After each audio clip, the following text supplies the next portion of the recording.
Hi, my name is Michael Waits, and we are back on India Game Changer. Today we have Malay Parekh, the CEO at Unico Connect. It's great to have you on the show. And before we get into the main part of this conversation, can you give our listeners a little bit of your background for some context? Hey, hi Michael. Very excited to be part of this show, and I've obviously heard great things. I try and catch up with these podcasts that happen, and what you're doing is really exciting, Thank and you. just wonderful, to be part of this. Sure. So just to give some background, I serve as the CEO of Unico Connect. Unico Connect is a software development agency based out of Mumbai, India, and we specialize on building custom software solutions for clients in India as well as overseas, right? And also, I would like to talk about a bit about myself, Please. and how my journey has been to obviously to Unico Connect. I have always been enchanted by how things work, right? So science, technology, engineering, all of this really excited me, right from the early days. We got computers, in the mid 90s, late 90s in India. And, obviously I got my first computer. I was very excited and, always very curious to learn things, right? Do you remember what your first computer was? I believe it was a Pentium 1 A Pentium processor. 1. Okay, that's cool. Pentium 1 with, maybe a GB of storage space. Maybe. Yeah. Maybe. Go ahead. Sorry, that's cool. And then of course, eventually we got the internet connection, which was a dial-up modem. Right. So, you had to wait for those long beeps to, connect and stuff like that. So, that was really exciting. I was very curious to see, how things work. Always, ready to explore new things. And I obviously, really got acquainted with the way, things work, how computers work. I sort of even became popular around school because I was kind of the guy who knew, how stuff works. And, people would reach out to me, hey, can you help us? We're doing this and we're doing that. Or, I would have friends come over to actually use the computer, to, use the internet. So, yeah, that's how, obviously the inclination was always there, to do something associated with computers. Did you get a sense when you got your first computer and then when you first got connected to the internet through what was probably a 14K or a 56K modem, which was my first connection to the internet? But did you get a sense that there was now just going to be this radical change because of this connectivity, or did that happen to you over time?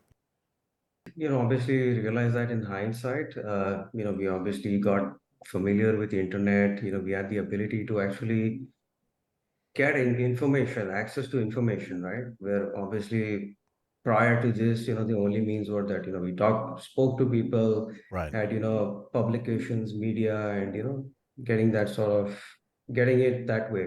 So this, obviously opened up new doors, being able to access information on the fly. Somebody sitting in the US and, we were able to read something up there. I mean, it was amazing, right?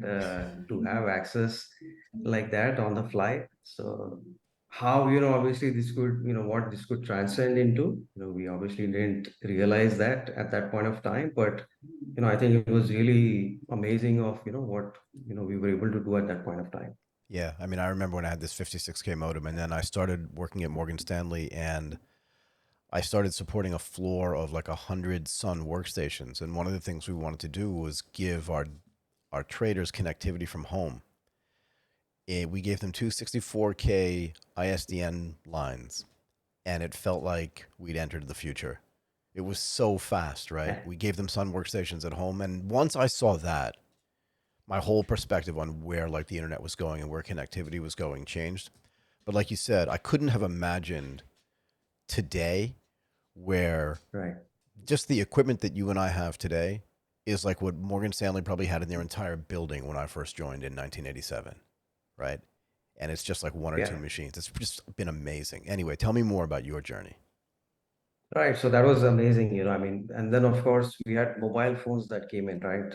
Right. Again, they were basic phones, but we were able to make calls and access data on the fly. And of course, we started off with all the phones, that were like bricks back in the day. But again, it was so exciting, right? To understand, how stuff works, to be able to connect to people.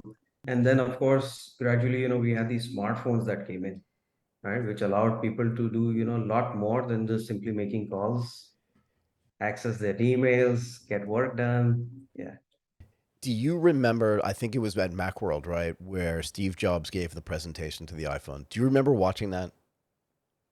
I do, I do. And very interesting also, right? Because this is where sort of, things change. So, obviously I went into and pursue my engineering degree back home Right. and, decided to also pursue my master's degree. And I traveled to the US. I was at University of Southern California, Los Angeles, and not too far from, where obviously Apple was based out of. Yeah. And I was there in 2007, Were and you really? that's when the iPhone was launched, right, in 2007. So it was just really exciting, right? I mean, to have that smartphone, to have that touch experience, I think I was really, really excited, by all of that. Yeah. Sometimes I go back and I watch that portion of that Macworld Expo, I think it was, where Steve Jobs was on stage making that thing, and he said, he went through that whole concept of in your life, if you could just create one new innovation, you've done something amazing. And at Apple, we did the mouse, so we did the graphical user interface, and then I forget there was one other thing. And he said, today I want to announce three new innovations. Right? One of them was the internet communicator. Yeah, The other one was like a mobile phone, and then the other one was I can't remember. It's a they communication had the device. And he iPod. was yeah, and he was like, Yeah, oh yeah, and then he was like, are you getting it? It's not three separate things. And I just remember yeah, watching this and just being like, wow, right? yeah, Yeah, there are a lot of wow moments in the history of the development of technology. Anyway, go ahead. absolutely. So that's when, they obviously, launched the iPhone. It, definitely revolutionized, everything after Everything. that. Yeah, absolutely. And then, it opened up a whole new avenue, right, for people to actually create software, which could be used on the iPhone. And 2008 is when they, launched the Apple App App Store. Store, Yeah, where obviously others could create applications and, sell their applications on the store. I was, fortunate enough to be, part of the school where, the school had, a laboratory dedicated to, innovative stuff, right? So gaming is something that they used to do. And after the launch of the iPhone and the App Store, they came up with a whole mobile development program. yeah, And that was the first time they launched it. And, I was fortunate to be, part of that program. Went on to, learn about developing a game for the iPhone. And of course, back then, it was quite rudimentary, right? I mean, you had to write thousands of lines of code to, get some simple things done, which obviously is so advanced now today. yeah. But that's where, I started. And since then, there's been no looking back, right? I mean, technology has, just taken, great leaps forward. So, two quick questions for you. Where did you get your engineering degree in India? It was here in Mumbai. So University of Mumbai is where I got my degree But from. then you went overseas to get your master's degrees. Master's degree. What you get a master's in what? Computer science or In computer science. That's wow. right. Why did you go to the US to do that as opposed to doing it in India? And then the other real question for me is why did you come back? Which I think is the right idea. I'm just curious why. Right, right. So education in India, obviously has a different perspective. For sure. Our systems are, obviously different from, how the US operates. What we learn here in engineering, obviously I feel is back at that time was not, really practical learning, right? I mean, we obviously had stuff like that, but the kind of approach that we take now, right, in terms of that analytical thinking, logical thinking, being able to design solutions, come up with things. And that's something that, I feel the education system in the US has always promoted, right? I come from a family where, education has been important. Yeah. My grandfather studied in London back in the 1940s. My Wow. father, my uncle, everybody studied in the US, right? They got their master's degree in the US. So there was always, a sort of connection about, having that sort of education and that sort of learning and experience. Right.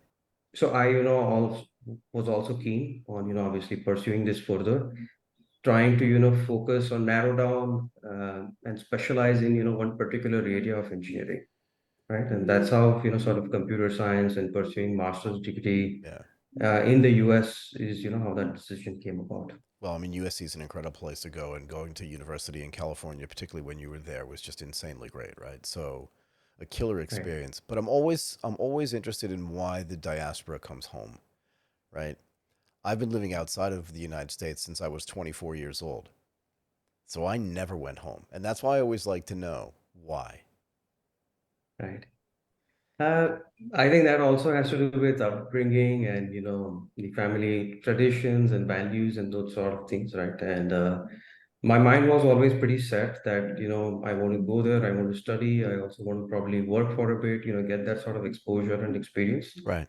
And having the family back home, was also important to me. So the decision was always there to, come back. And I would say also what contributed to that was a sort of fast track that decision to come back was, the bubble burst that happened in 2008, in 2009, right? Yeah, I remember it well. Where there was a financial crisis and, suddenly, all of a sudden, where there was a lot of jobs available, this became difficult to come by. Yeah. Even internships and things, people were not ready to, sponsor your visas. So it was a difficult period to actually graduate. Yeah. However, I was fortunate enough to, work with a startup in Los Angeles, a very small team, wonderful people. Our CEO was the ex-CTO of Blackboard. Blackboard, again, was a big name in education. We had, a couple of developers working on, mobile applications, backend, and doing those sort of things. So I had the opportunity to work with this small team, build out applications, and I think that was really useful for me to also bring back that experience, do something back home. Talk to me about Unico. Why, like, what its story is, how that got started, and what it does differently. Right. So Unico Connect was founded by Mr. Patel, who's our founder. I obviously came on board Unico much later. Prior to that, I had my own services business again because I came from a mobile application background. Yeah. That's something I always wanted to do. The founder and I, we work closely together on a lot of projects.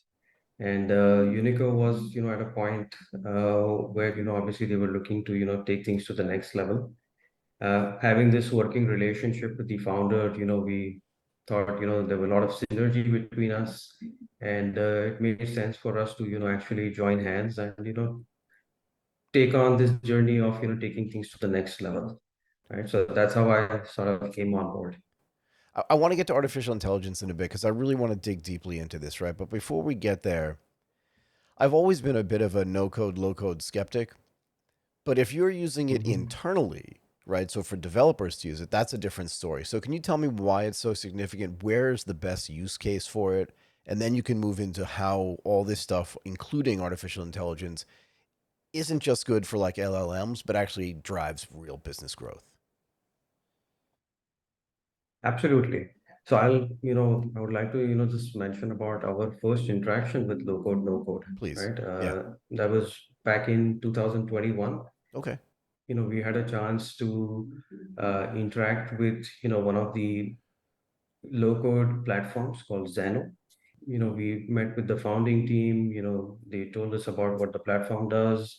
And, we were, obviously skeptical, right? Coming from, the background of, hardcore programming and coding. Yeah. We were like, okay, fine, let's check it out and see, what we can do with it. And, we had the opportunity to spend a couple of hours with it. And, I mean, we were just blown away by what, we could do and how quickly something as basic as creating authentication takes probably a day or more, and with a low code platform like this we could do it in a couple of hours. And this is componentized stuff, right? Low code stuff or no code stuff so that developers can use. So if they want to create something, they don't have to recreate the wheel. But this is not for me. Do you know what I mean? This is for developers to be able to use this type of platform. Yeah.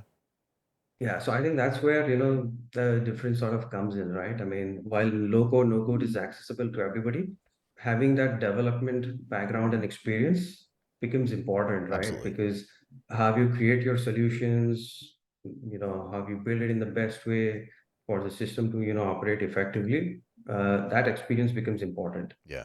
Low code, no code has, obviously helped a lot of entrepreneurs, build things out themselves. But, obviously when you're looking to, build something more robust, more scalable, that's where, having that sort of experience in using these tools, really helps you to, take things to the next level. Can you talk to me a little bit about open source development as well, if you don't mind? Because I think there's some relationship between what goes on with no code, low code, and open source, right? And let me give you an example and see if I have this right. A lot of the communication tools that we use are built on the same backbone, right? So like Riverside FM, which I sometimes use to record video podcasts, right? It seems to me to be built on open source stuff, and they just put out. It's too simplified to say they just put a wrapper around it, right? But they put a user interface and a user experience on top of it, and then they have this entire community of open source developers that just keep adding functionality to it. How do those two things fit together, if that makes sense? And how does it make software development more efficient, not just with no code, low code, but with all this open source stuff as well? Right. No, that's actually a great point. A lot of these platforms are actually built on open source platforms, right? Open source technologies. Right. But like you said, they obviously add, a layer on top of it, they sort of containerize things and provide an interface for people to, easily access those things, right? In a more visually effective way rather than having to, write lines of code and things like that. So underlying, we are obviously leveraging, open source, and then, we are providing that comfort and convenience to users to be able to, do things in a much easier way than, actually them writing code. Right. If you use open source code to build some of your own products or just little pieces of it, do you also encourage your developers to contribute as well? Yes, absolutely. So, there are always times, when we are creating something unique, something which is, reusable and extensible to a lot of different things. We always believe in sharing back to the community, right? Because there are a lot of tools available out there, right? A lot of free and open source tools that at times we also like to leverage for building solutions. And wherever possible, we obviously try and make a contribution back to those platforms. And now let's talk a little bit about artificial intelligence. Just, I mean, I almost just feel like saying go, but it feels like a little weak way to enter the topic. Just again, talk to me about how you think artificial intelligence is really getting used in a way that's sensible, that's not just like, writing emails for people, and that actually is being used to drive real business growth. And then what it looks like from the developer side as well, right? Right, absolutely. So I think, obviously AI has been around for quite some time, right? Yeah. But with the introduction of GPT, I mean, there's obviously been a surge, there's been a push with people, actually adopting, these things because now they have these tools which, does things for them, right? Whether it's about writing an email or getting stuff done, booking appointments, managing their calendars, even taking meeting notes, right, which they don't have to do themselves. Yeah. And there's practically anything that AI can do, right? Yeah. Essentially, we are working with large data sets, right? And it obviously takes a lot of effort to get meaningful insights from this data, and that's where AI really adds a lot of value, right? With the ability to actually apply semantics to that data. Can you give an example? Can you give an example of that for people that don't understand how how semantics get applied to data and what the output is and how that makes it better for you or easier for you?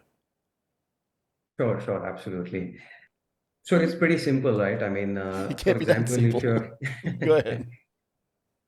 so if you're for example querying a data set, right? Maybe if you're asking something as straightforward as okay, I want to find this piece of information, right, within my data. So if you're going to be very specific, then obviously you're going to get the answers for that, right?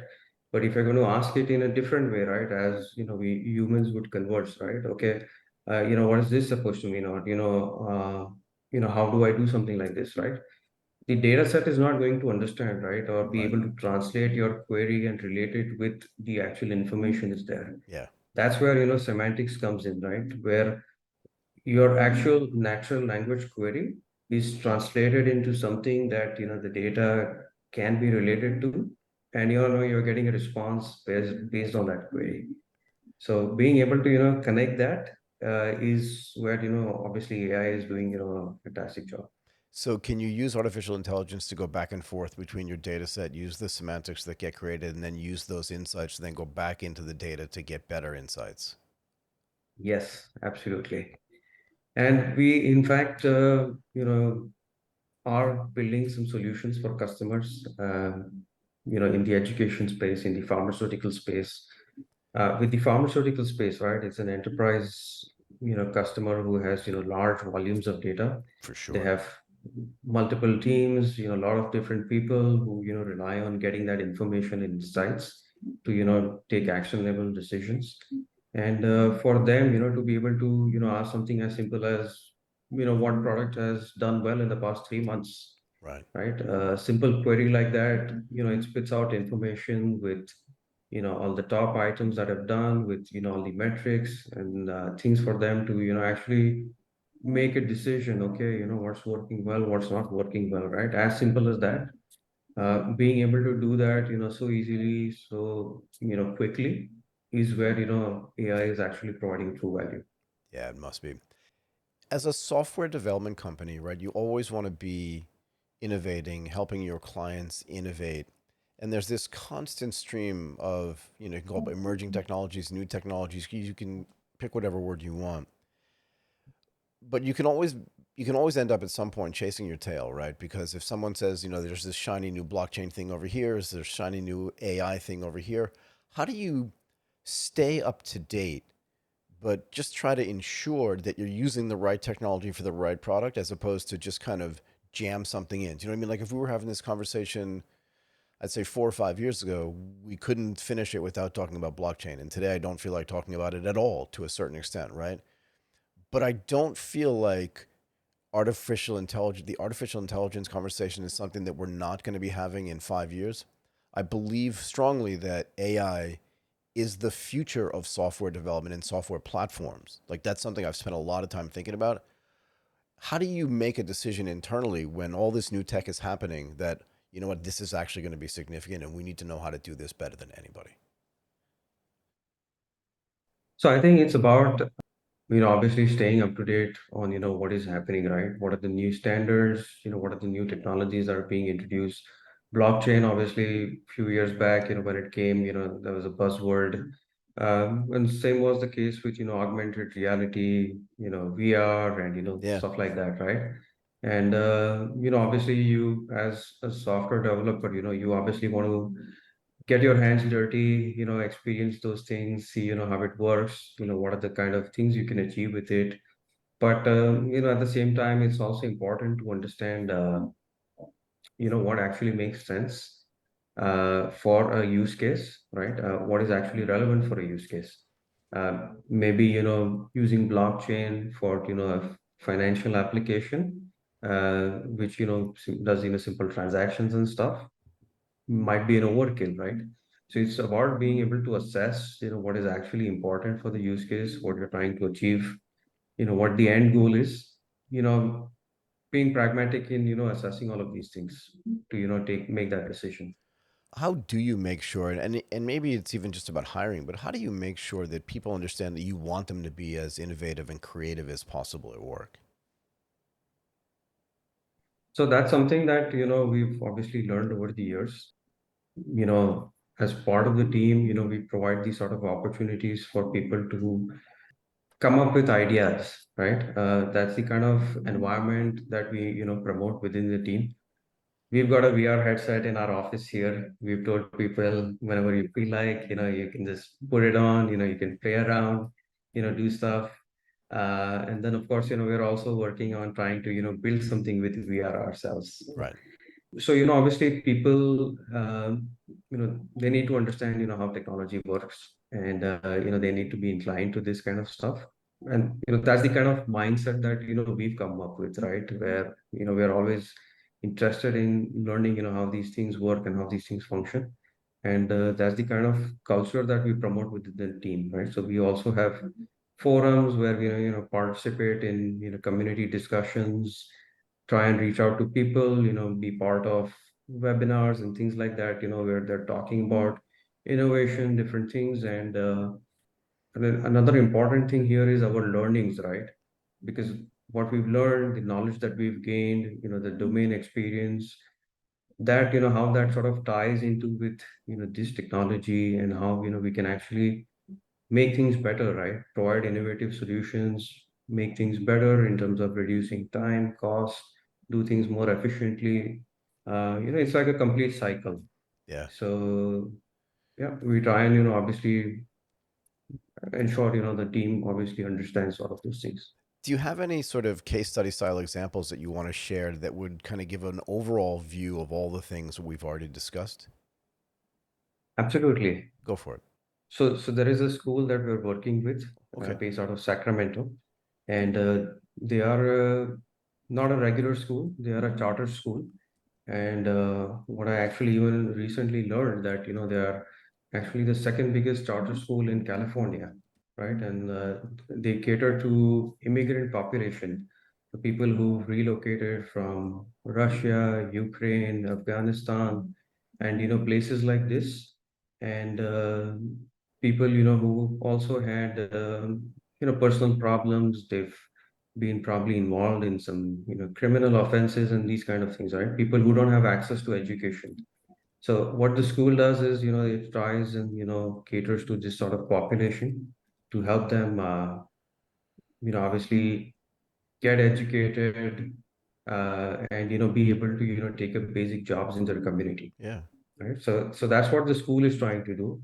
What we've been doing with them is we've helped build an entire platform for them, which helps them to manage their day-to-day operations, right? So for both staff and students, right from the time they come onto campus, they're able to do their attendances through QR codes, through NFC, through geofencing, be able to track their locations on campus.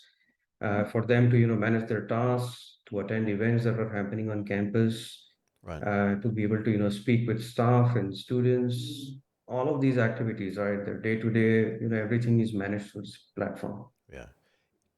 Can you talk about some of the challenges of managing a project remotely? I mean, Sacramento's on the other side of the world, right? And even though your developers may, some of them may be, are you in Mumbai, Bangalore? Like, are you all over the country in India? But you're in India, right?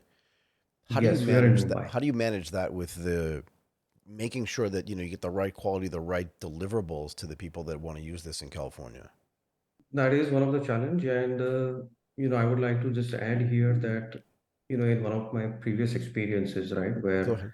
I've actually been involved in a lot of global projects, right? I've being based in Mumbai, I work with customers in the US, Australia, New Zealand, UK, everywhere, right? And Yeah. I obviously through my experience, learned how we can be effective in working remotely, right? Communication is key to everything. Yeah. um, Communication, understanding the expectation of the customer upfront is very important, Yeah. right? And once you have that alignment, right, then it's about sort of executing things. So that's really important, and we make sure that we spend enough time doing those things correctly. And from there on, obviously it's about building that trust, building that confidence, and you know being able to deliver what the customer is expecting. So getting those things right is important. And for this school in particular, right, it's going to be 2 years we've been working with them. What started off as small scale engagement has now obviously grown like 3 times in size. A combination of all of these things coming together Yeah. and working effectively is important. Yeah. One more thing I'll ask you and then I'll let you go. The work that you're doing for the school is more than just building software, right? And building a platform. It sounds like you're also having impact, particularly because of the community that you're addressing. Is it important for you as an individual and also for the company to not just develop great software, but also in some cases to have real impact, particularly on the communities with which you're working. Absolutely, absolutely. I mean, I think you've got that spot on. It's not only about building and delivering software, right?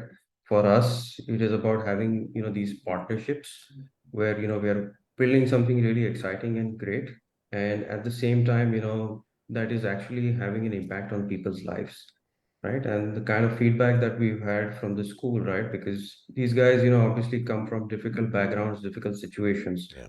and for them to have access to this sort of information and being able to get things done matters in their day-to-day lives, right? It helps them in achieving things in their life, move forward. Obviously, really, we take pride in being associated with something like this, where what we're building is really not working for the school, but it is actually helping people to add meaning and add value to what they're doing. So yeah, I mean, that's something that at the end of the day, that matters for us. That sort of value that we create for people, Yeah. obviously gives us satisfaction and, obviously drives us to, do better things. Malay, Parekh, I just want to thank you so much for doing this, the CEO at Unico Connect. That was a really awesome discussion. I learned something. We'll have to have you back on again. That was really, really great. Thank you so much for taking the time to do this. Thank you so much, Michael. It was wonderful speaking to you. And, once again, fantastic opportunity to be part of this.